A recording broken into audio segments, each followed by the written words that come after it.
Hi, I'm Elisma Visser. I'm Ferdy Visser, and you guys are at Olifantsberg, and today we have Baobab on the farm. Tell us about the intention behind the Beneath Our Feet range and why you guys decided to make this exquisite labels inspired by the ancient elephant ancestry. Okay, so I think the Beneath Our Feet is true to the whole philosophy of Olifantsberg, of rather working with nature, doing more greener techniques in vineyards and in the winery.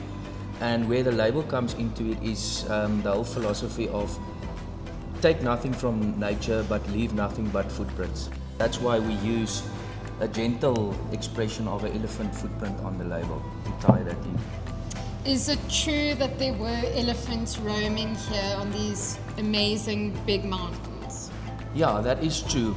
We've done a bit of homework recently, and the original Olifantsberg homestead was actually one of the outposts as the voortrekkers were on their way from Tilbach to Swellendam. And in those records there is documented records of big elephant herds in the Brede Kloof.